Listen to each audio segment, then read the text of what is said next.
In today's interview, I'm happy to be joined by the artist behind the track Worth the Wait as part of the Summer Vibes Mixtape Volume 2. First we have Eric, who goes by Impression, and then we have Patrick, who goes by KNOXZ. Thank you both for joining me today. How are you doing? Great. How you doing? Doing well. So, first off, I find this to be one of my favorite collaborations on the mixtape, as I've heard both of your styles separately, and I feel like you blended them perfectly on this. Would you agree with that statement? And if so, from a production standpoint, how are you able to sonically bring them together the way that you did? It takes years. No, hence the title of the track, Worth the Wait. Eric and I have been friends for decades now.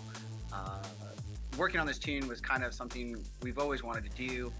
And, when he sent the stems over, it did take a while, but I don't think it was taking a while musically. It was just, our lives and being apart, adulting, everything, obligations like that.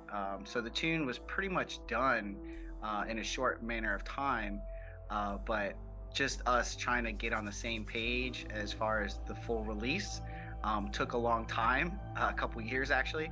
And that's why we decided to title it Worth the Wait. But Eric and I being such good friends, and even though our styles are completely different, it's very easy to work with each other and, get on the same page on what we wanted the final outcome to be. Okay, so I think this next one, starting with you, Patrick, during the production process, was there anything you remember fondly about it, or something that sticks out to you in particular? Yeah, the funniest thing, I guess, with our styles being so different, is when Eric sent me the stems, my first response was, I want to make this a little darker, I just think in my nature, I can't help it. Whatever I make, it just ends up that way. Even if somebody said, oh, write something beautiful, it's going to be, in some minor chord or some, gloomy progression. But, that was the first thing that I mentioned to Eric, and he was just like, yo, run with it. And I did try and find that common balance, and I think that challenge that Eric gave me was what made the tune shine the most. And I was really extremely happy with it. As soon as I just, vibed off his bass lines and his melodies, we were able to add some darker Reese's into it and some more, darker melodies, especially on the switch. I think it came out really well. Yeah. Sure. Yeah, I'm pretty easy to work with. I like to collab and just tell artists, you can finish it, I can finish it. You can add anything, you can take anything away, and it just works a lot easier. Yeah, it was a really easy track to communicate with. I don't think there was one thing where we both were like, oh, take that out. It just kind of all, I knew what Eric was looking for, and I tried to give him that best, delivery on it. And I think he was pleased with that, and he just kept saying, yeah, go that direction, keep going down on that path. And the writing was actually done fairly quickly. It was more just like the arrangement and how the tune progressed. I really wanted the second drop to keep going in that progression too. That probably took a little bit more time than I thought, but I'm really happy with how the second drop even keeps going further. Like the tune just keeps evolving, and I'm really happy with that. Yeah, you did a great job. You too, brother. I was going to say, yeah, you both did a great job. It's actually one of my favorite tunes to drop from the mixtape. It just sounds so good played out. As I said last night, me and Pope John, we played an event together, and he dropped it, and it just sounded so nice on a system. So when people listen to the mixtape, they may notice that there are many different sounds or moods that they get from each track. What moods or emotions were you both trying to convey in relation to the overall theme of the mixtape? And do you feel like you both achieved what you set out to do? Yeah, I mean, I'm definitely not as good at explaining music as all the interviews I've listened to, but I'm always just going for just like a good feeling, and if it's dark, it can still be a good feeling. So I guess,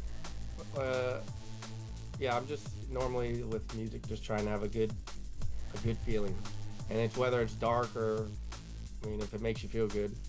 drum and bass is pretty easy to make you feel good, I feel. Yeah.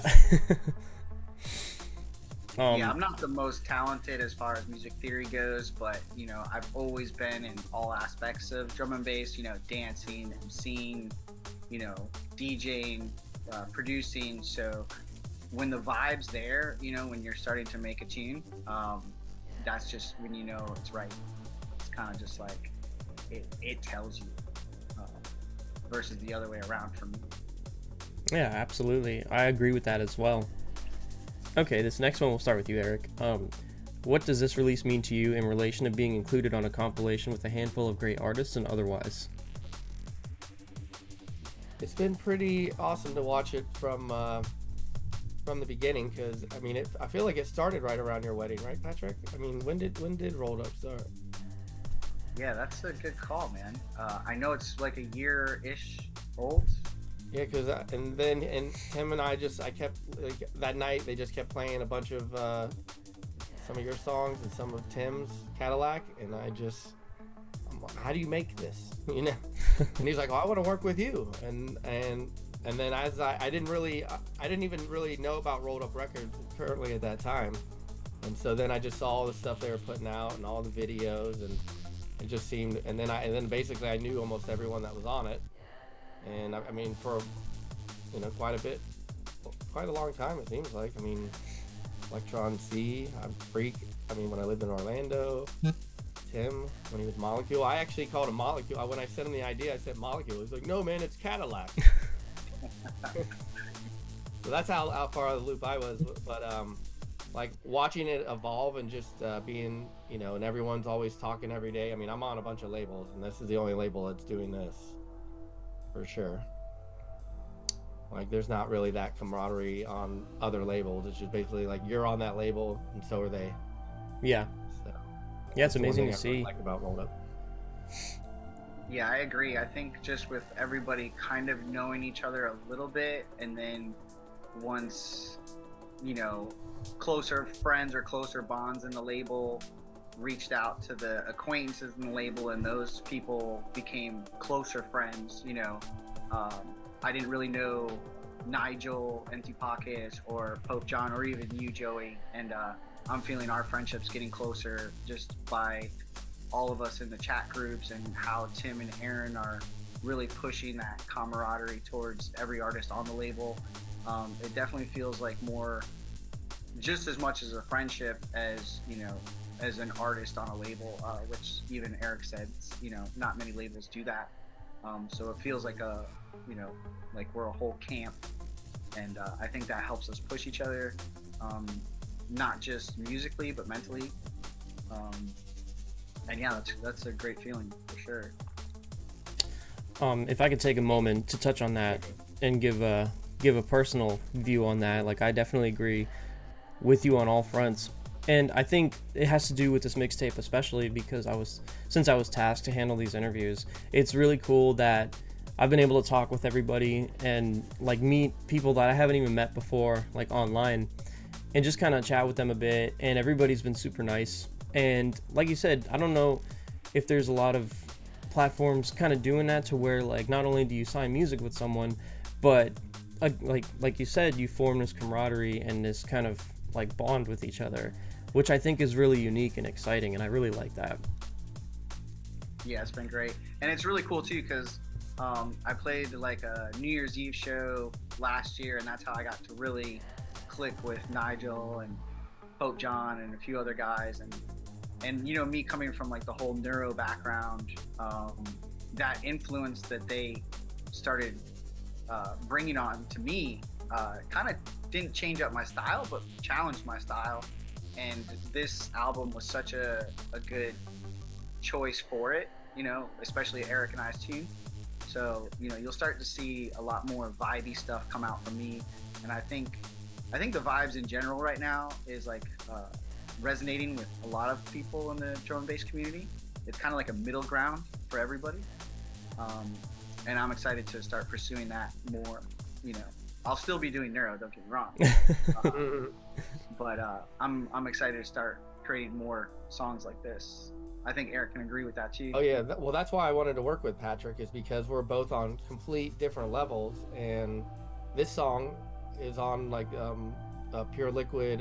It's like a YouTube channel which I've done a lot of mixes for, but like this song is on there, so there's a bunch of people that have never heard of KNOXZ that are like, oh, and then they're gonna check them out, probably say, oh, I like Neurofunk. Oh, so Yeah, it's basically like trying to reach different audiences. That's why I try to branch out to whoever I can work with that'll work with me. And I'll work with you, bro. I'll work with you. Yeah, I think he's available. Mhm. That's awesome, man. And yeah, and like I said with my first question, it was really interesting to hear this you know, your two styles come together like that, because I've heard both of you separately, and I just thought it was like the coolest thing ever. If you guys have any closing statements, go right ahead.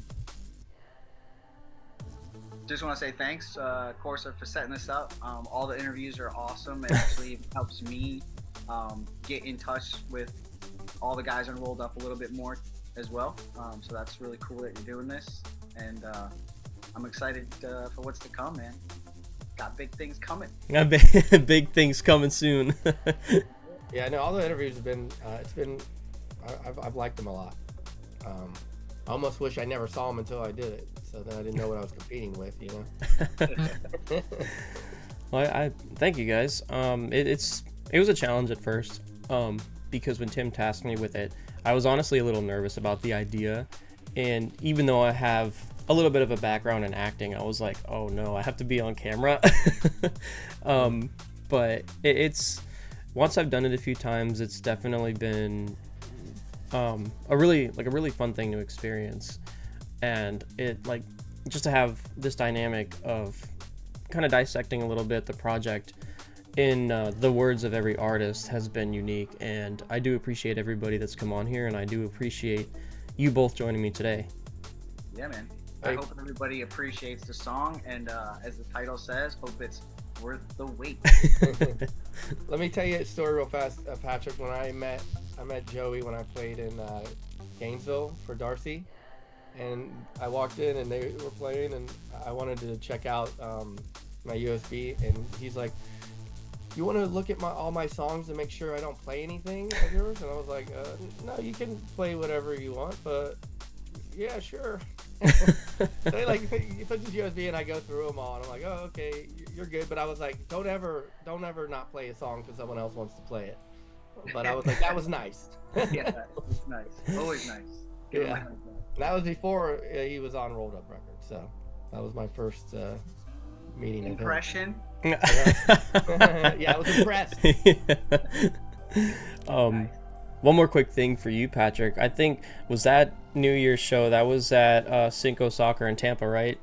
Yeah. Yeah, I played there too. Yeah, that was a awesome. Even though we wish the turnout was a little bit longer or better, the vibe for the people that were there, it was unmatchable. Like, it was just so fun. And right. Since everybody was camping, you know, you can extend that excitement and fun throughout the night to the early morning, and that was just great. It was a great experience. Yeah, man. Well, again, thank you both for joining me today. We do appreciate you coming on here and talking about your track a little bit. So I hope you guys have a great day. You too. Thank you. Thank you. Have a good night. Have a good day. Yeah. It was a good night. I was